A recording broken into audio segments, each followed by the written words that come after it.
Hello, magandang gabi sa inyong lahat. Magandang gabi po mga kababayan ko. So maraming nagre-request, 'di ba?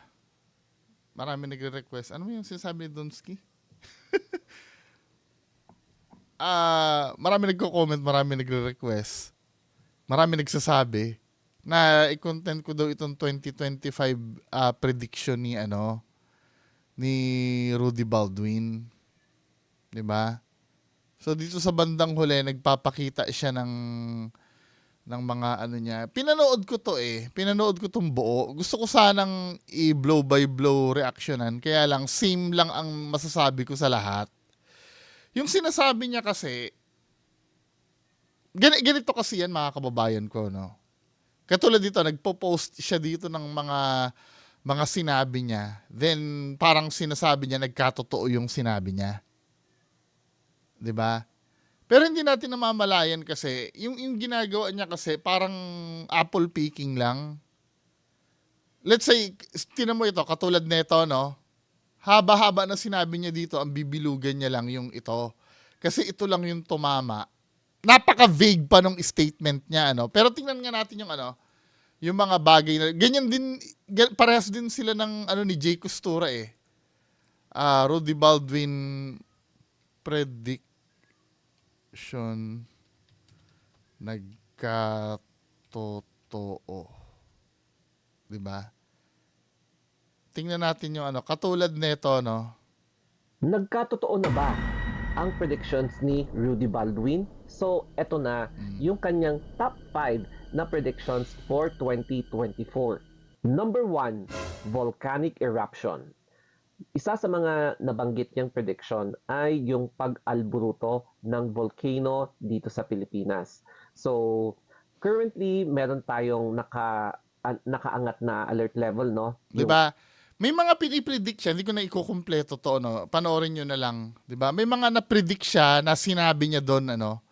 Pero ito napapansin ko, katulad dito sa isang dito sa post niya na to, 'di ba? Sa dami-dami na sinabi niya, pag may nagkatotoo lang, yun lang ang maaalala nyo. Napapansin nyo? Yung pagputok kasi ng bulkan, ito, pwede naman paulit-ulit mong sabihin yan kada taon eh. Doon lang tayo mag-focus para maintindihan yung ibig ko sabihin. Kahit ako ngayon, kaya ko maging psychic ngayon eh. Sasabihin ko ngayon, matagal ko na ito na-discuss before. 'Di ba? Sasabihin ko ngayon, alam nyo, napipredict ko sa 2025, may bulkan na puputok. May isang lugar dito na tatamaan ng bagyo na halos lumubog lahat ng kabahayan. May isang gusali sa Manila na masusunog. 'Di ba? Ano pa ba yung pwedeng i-predict? May politiko na na ma-ambush. 'Di ba? Marami akong sinabi. Puputok ang bulkan, babagyo na lulubog lahat ng bahay, may masusunog na gusali sa Manila, may politiko na mababaril, ma-ambush. 'Di ba? Yung mga sinabi ko na yon, mga vague lahat yon. Na pwede naman talaga mangyari next year. Kasi ibig ko sabihin, pag ang tumama doon, yung may masusunog na gusali sa Manila, maaalala nyo ako. Pero hanggat hindi tumatama itong mga sinabi ko na to, hindi nyo naman machicheck to lahat eh. Checkin nyo ba? Tumingin tayo ng mas maganda kasi araraka natin prediction ni Rudy Baldwin. Yung mga 2023 prediction. 'Di ba? Kung nangyari, tingnan natin ha. Ito, 2023 prediction. Kasi kadalasan kasi, for example, ito, no, itong una. Sa mga bata rin.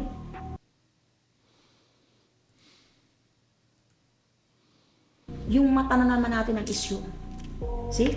Nakukuha po yun sa nature. Tandaan niyo isang insect na hindi ko siya mawari, para siyang sinulid. Para lang siya sinulid na sumasama sa... Nangyari ba ito?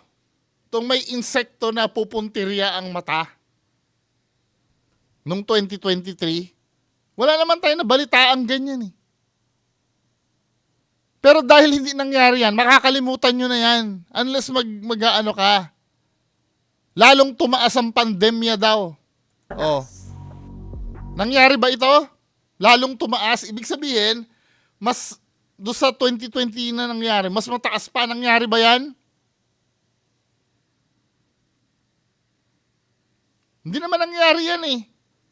Pero dahil hindi nangyari yan, makakalimutan na natin yan. Ano pa ba yung mga nandito? Yung mga...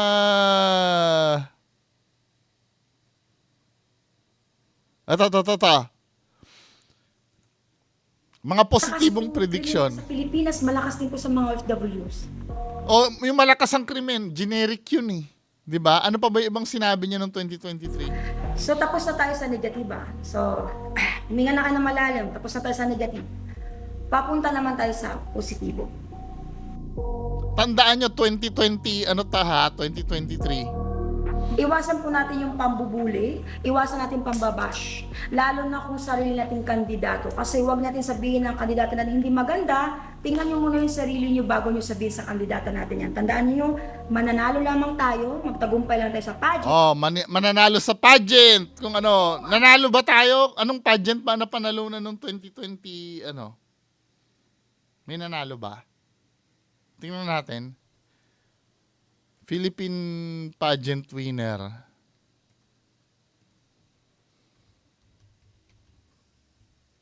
Philippine 2023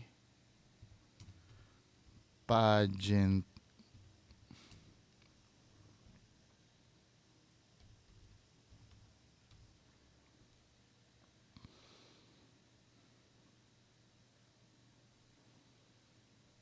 Kailan ba to? Miss Philippines naman to eh. Hindi, yung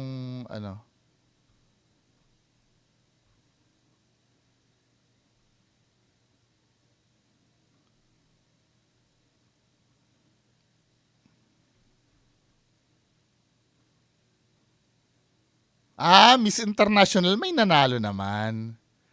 'Di ba? Pero kung titingnan mo yung prediction ni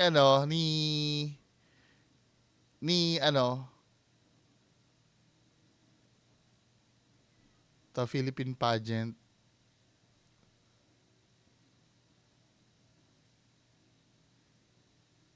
Si Michelle D hindi nanalo, 'di ba?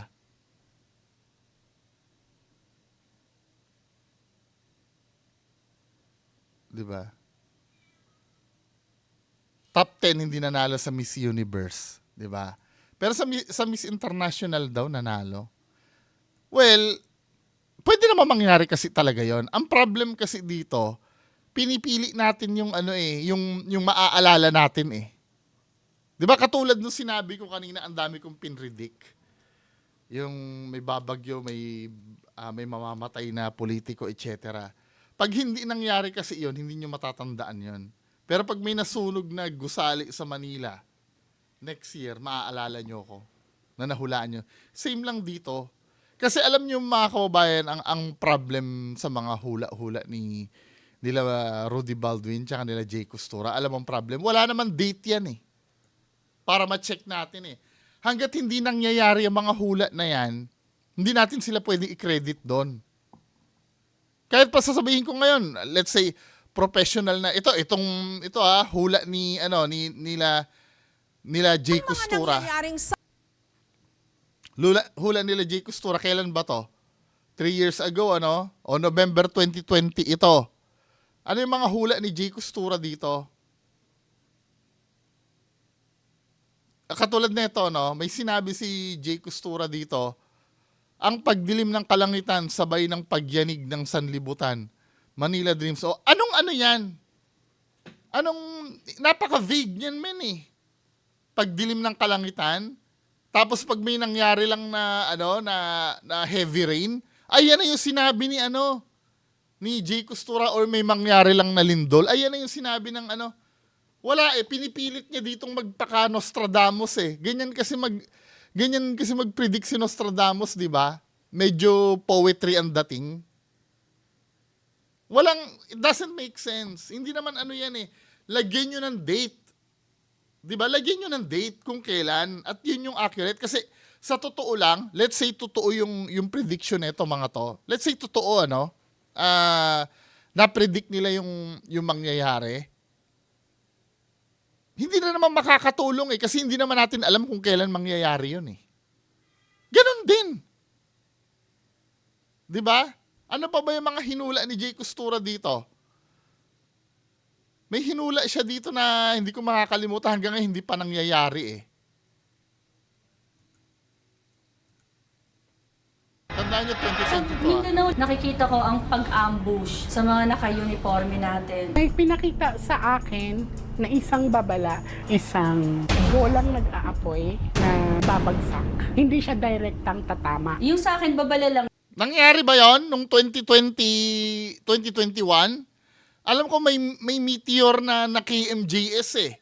Pero that was 2020. Ngayon lang, ngayong taon lang na to. Pero noong 2020 hindi nangyari. Kung maniwala sila o hindi, at least na i-post ko. Gayunman, may mga magandang mangyayari naman daw pagpasok ng 2021. Aapoy na babagsak. Ang detalye ng kanilang Hindi nga umabot ang lupa yun eh. Hindi naman bumagsak talaga sa lupa eh. Naalala niyo yung pagbagsak na. Pero nangyari yung 2024 na. Ito, ngayong 2020, mula pagsabog ng bulkan. Nag-post ako sa Facebook page ko yung regarding sa pagbalot ng isang maitim na usok at saka nakarinig ako na Usok ba yung sinabi mo? Usok ba yung sinabi niya? Nag-post Kalangitan ang sinabi mo, men eh. Hindi naman usok eh. Di ba? Nagkakaroon ng modification dun sa pinredict. Again and again, pwede kasi mangyari lahat yan. Kaya lang, pag hindi nangyari yan, makakalimutan nyo na si Jay Costura, si Rudy Baldwin. Magbigay nga tayo ng specific example kung paano siya nangangapa. Ito na-reaction ko na before eh. Ito si Donalyn Bartolome. Ito ay 4 years ago, no? Kasi kasabayan nitong namatay si Lloyd Cadena na na-predict niya rin daw. 'Di ba? So panoorin natin 'to, no, kung paano nangapa si Rudy Baldwin dito. Na-reaction ko na 'to before. Gusto ko lang ibalik.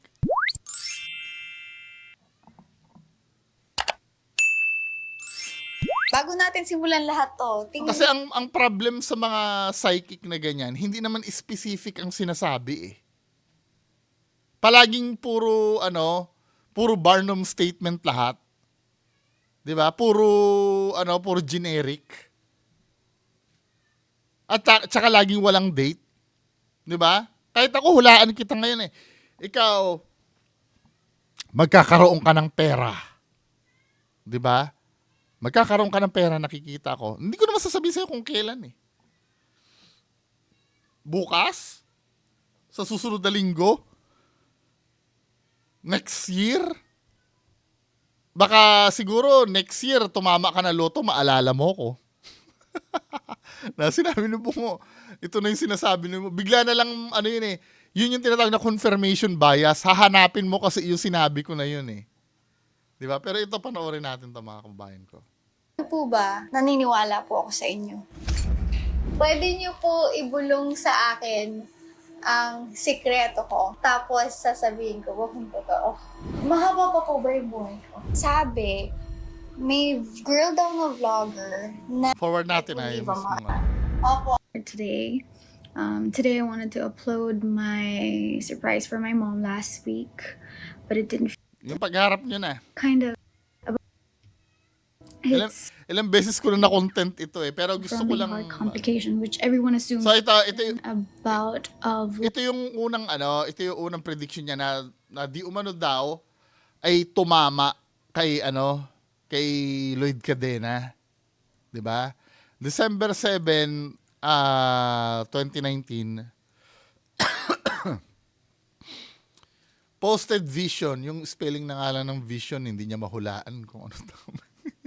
Diba? Para sa mga vlogger sa YouTube, ang page nito ay may 273k plus of likes at 290k plus of followers May vlogger akong na-vision na biglang mamamatay dahil sa sakit matawag natin na cardiac arrest. Bigla itong atakihin na lang, kaya mahalaga talaga pangalagaan natin ang mga kalusugan natin. Alam mo yung yung may post kasi before si Lloyd Cadena eh. Lloyd Cadena.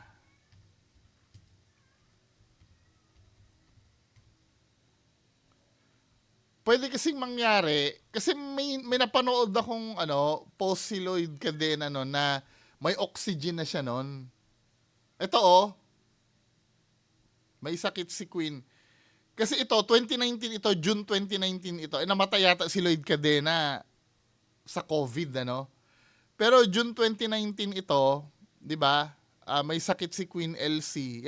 May nakita siyang parang nag-aano siya dyan, nahihirapan siyang huminga. 'Di ba? Pwede kasing ma-cold reading ito eh. Ngayon, if hindi naman tumama itong itong prediction na magkakaroon siya makakalimutan niyo 'yan. 'Di ba? Kasi hindi lang naman 'yan ang pinredict ni Rudy Baldwin dito eh. Tamo ha? Ipagpatuloy pa natin. Bigla itong atakihin na lang, kaya mahalaga talaga pangalagaan natin mga kalusugan natin.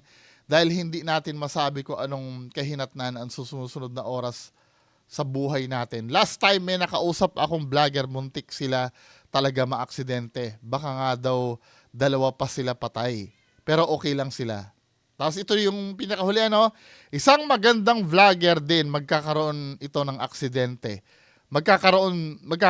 Nakakalungkot, buhay siya, kaso matindi ang injured na dinanas niya.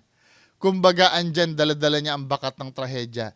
Kailangan maging maingat tayo sa bawat galaw natin at huwag makalimot sa palagi magdasal lang. Bakit hindi nangyari yon? 'Di ba? Dahil hindi nangyari itong lower part na to, nakalimutan nyo na yan. Itong may nag-match sa taas, hindi nyo nakalimutan. 'Di ba? Ano nyo na? Tingnan nga natin yung cause of death ni Lloyd Cadena kung cardiac arrest. Kasi alam ko, nasa ospital na siya nun eh. Lloyd Cadena. Cause of death.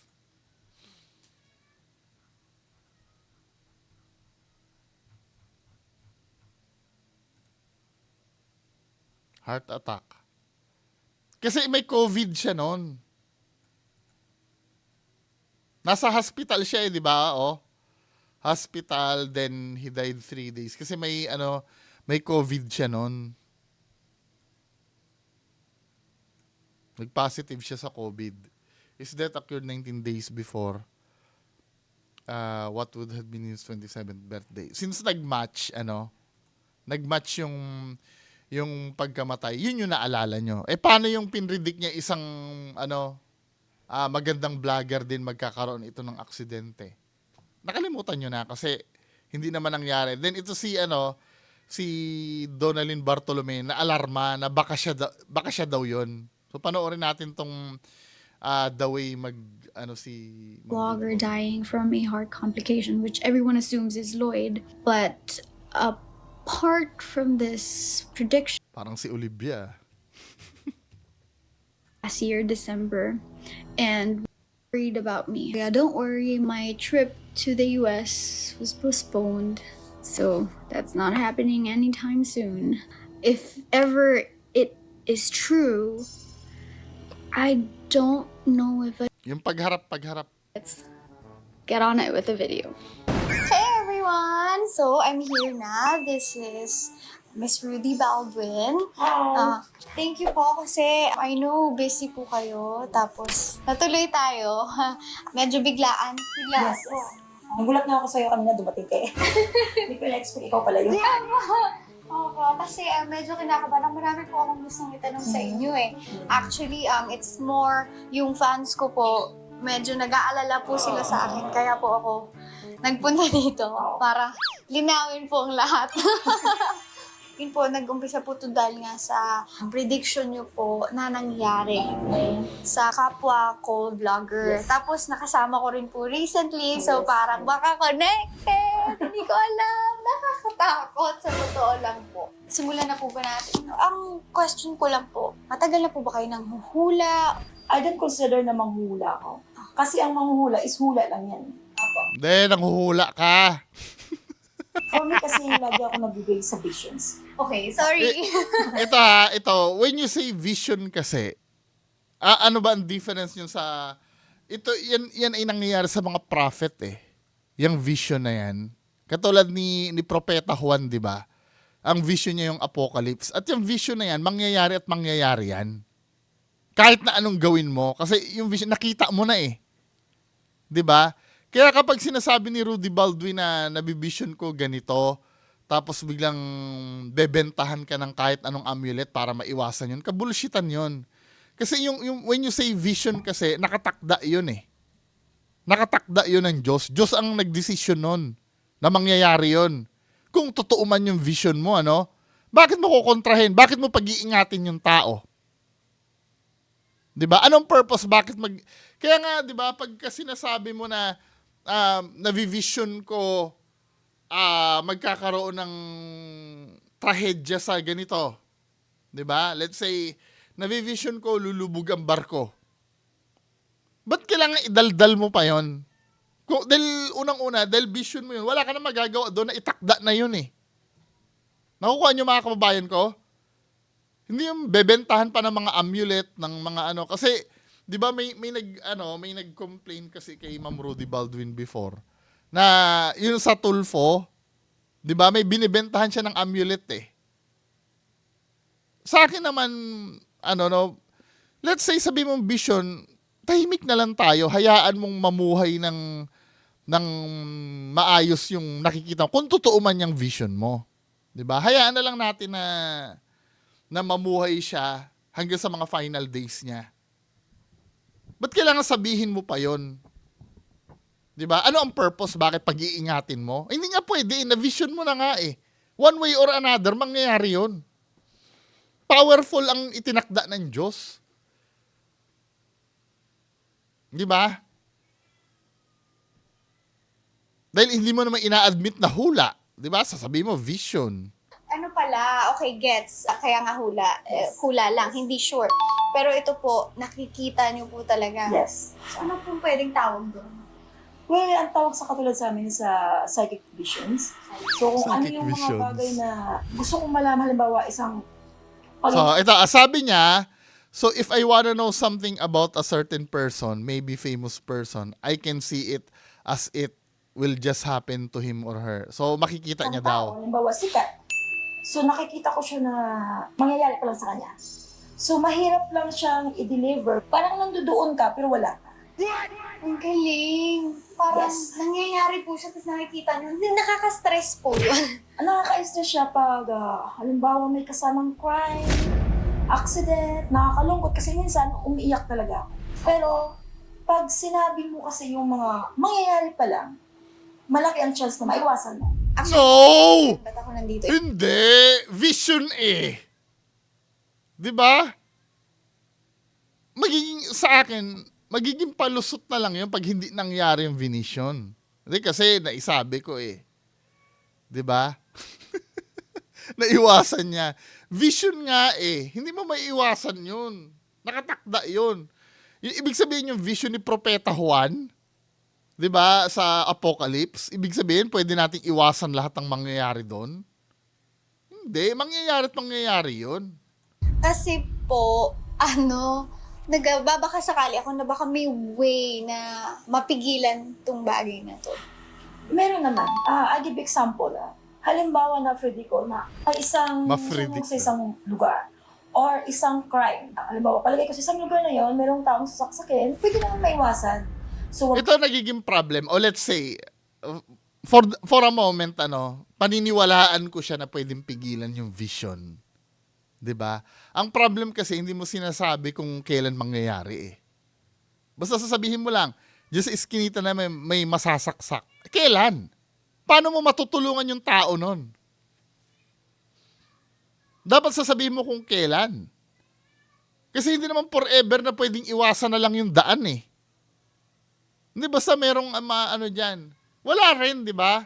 Or may masusunog na building dyan sa Caloocan. Kailan? Ano yung specific na lugar? Basta sinasabi lang eh. At pag nagtugma doon, ikiklaim na agad na psychic yon. Kahit wala siya sinabing detalye. Huwag kayong magtatayo dun sa mga gilid ng kalsada. Kaya niyo pong sabihin na huwag pumunta doon para hindi siya mapatay, ganon. Pwede mo kasing sabihin yun. Ang problema kasi that time is, hindi ako kilala pa eh. So, ang hirap na magsabi, hey. Pero may iba naman na naniwala. So, nakilala na natin si Miss Rudy Baldwin. Pang ano yung ano niyo po, no? Pang international model. Yung name, Baldwin. Bakit kaya? Parang may ganun eh, no? Parang mga Gigi Hadid. May mga Baldwin ba? Hailey Baldwin ba siya? Ay, kaya pala. Kalahin niyo po ba si Hailey Baldwin? Hindi naman. So, ito po, nasa listahan po. Yan yung mga question. Katanungan ko para sa inyo. Bago natin simulan lahat to, tingin niyo po ba, naniniwala po ako sa inyo? Ikaw naman yung tipong tao na always have a question in mind. Barnum statement. Kahit ako ganyan din eh. Pakiramdaman nyo kung yung Barnum statement to, kung yung sinasabi niya kay Ma'am Donalyn Bartolome ay nagmamatch din sa inyo. Kasi ang Barnum statement kasi, pagka sinabi sa'yo yan, feeling mo, nababasa ka niya, pero hindi mo namamalayan, lahat ng sinasabi niya sa'yo, applicable sa lahat ng tao. Diba? Kumbaga generic yung sinasabi. Sa inyo. Ikaw naman yung tipong tao na always have a question in mind. Oh. Sino sa inyo dyan ang nakikinig na lagi may katanungan sa pag-iisip? Ako, isa ako doon. Nag-match din sa akin yon. Hindi ka rin yung tipong tao na naniniwala agad unless kung may proof. Oh, sino sa inyo ang taong yan? Ako, ganun din yon. Ganun din, di ba? Pero kaya niya nasabi yon, na cold reading niya kasi eh. Na cold reading niya to, na dahil ang tanong niya, naniniwala ba ako sa inyo? Di ba? Pero kahit na sabihin mo na hindi ka ganyan, pag ikaw ang sinabihan yan, maniniwala ka na ganyan ka. So, ang pagbasa ko sa emotion mo ngayon is the reason why you come here. Kasi meron kang gustong itanong sa bagay na Malamang kaya pumunta dyan eh. Alam, pumunta lang dyan para magpa-picture sa'yo. Ano ba? Puro mga mga generic yung sinasabi ni Rudy Baldwin eh. andoon naniwala ka kasi napatunayan mo. Andun din yung doubts mo na pwedeng mangyari, pwedeng hindi. So, for me, sa tingin ko na, bakit ka pumunta dito? Kasi naniniwala ka sa akin. Pang Miss Universe na answer yon, guys. Sure po ba kayo na psychic kayo? Baka gusto nyo lang naman pong maging Miss Universe? Ay, hindi. Hindi qualified sa laki ng katawan ko. So, dapat tayo na mag-exercise na ako kasi Okay feeling din, ko for health. overwhelmed na. For health din po. Kailangan na kasi, minsan kasi pag may kliyente akong pumunta, ang dami nilang dala. Ngayon po, cake. Para bang, bakit di ako ito kinagatan, masama naman bigla sa akin. Sige po, di ko po kayo dadala. Mag-exercise lang tayo. Sobrang payat ko naman po. Hindi naman po Ang ganda mo. Ang cute niya, di ba? Kahit saan siya isalpas. Grabe. Na kami, nagbolahan na po kami. Kahit mag-model lang siya ng kahit rejoice or something. Medyo kamukha nga ni Olivia to, no? Sana. Oh, di ba? Ang ganda niya. Baka naman, rejoice. Okay po, mag-next question po tayo. Pwede niyo po ibulong sa akin. Yan, ito yung pinakagusto kong tanong ni Ma'am Donalyn Bartolome. 'Di ba? Specific naman yung question eh. Kasi ito si Donalyn Bartolome may secret ito. So, sabi niya, Po, mag-next question po tayo. Pwede niyo po ibulong sa akin ang sikreto ko. o, 'di ba? Ano 'yon? Specific yung tanong. Kung ano yung secret niya, kailangan yun na sabihin mo. Ano sasabihin ni Rudy Baldwin? Natawa lang siya eh. Tulong niyo lang po sa akin, hindi po nila maririnig. Ako lang. Tapos sasabihin ko, wag kung totoo. Oh my God, kinakabahan ako. Oh. Ganito kasi ako pag nag-read ng isang tao. Every time na, Hindi, sabihin mo na. Sabihin mo na yung sikreto. 'Di ba? Huwag ka na magpaliwanag. 'Di ba? Hawakan ko yung kamay ng tao. You can't lie anything. Lahat ng sikreto mo, alam ko. Sige, sige. Siguro kunin ko na lang yung sikreto mo bilang, yung bilang emotion mo na lang. Hindi! Specific eh! Kung ano yung secret eh! Hindi, anong emotional side? Kung ano nga yung sikreto eh. I'll get the secret on your emotional side. Ano ba yun? Hindi. O ano yun? Ano yung secret sa emotional side? Emotion mo dun sa ibang tao. Okay. Even though na meron ka nito, lumulutang ka rin pa.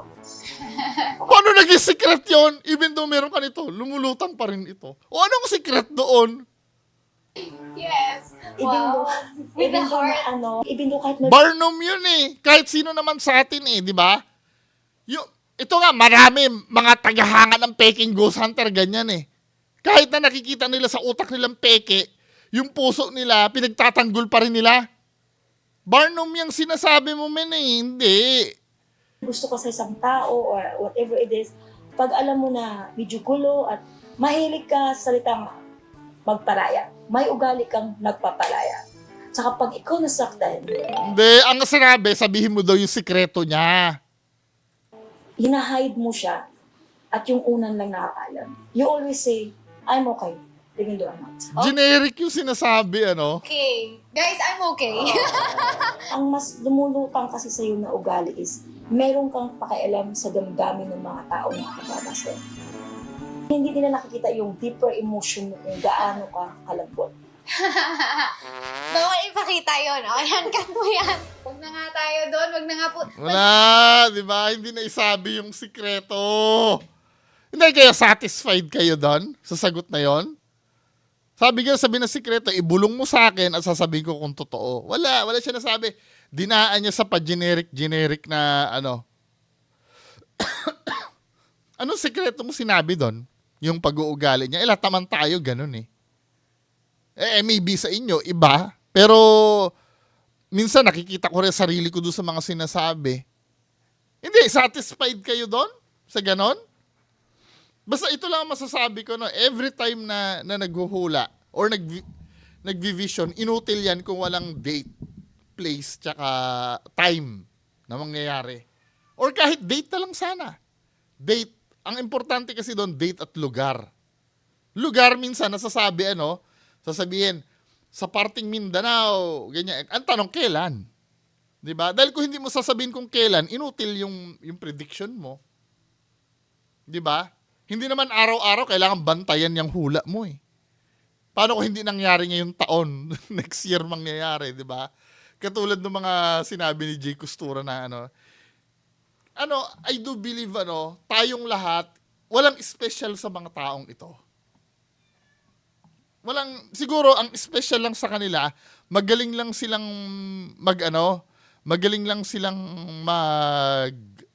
sabi ng mga, magaling lang silang mag-deliver ng mga prediction nila. Pero I do believe lahat tayo kayang gawin yun eh.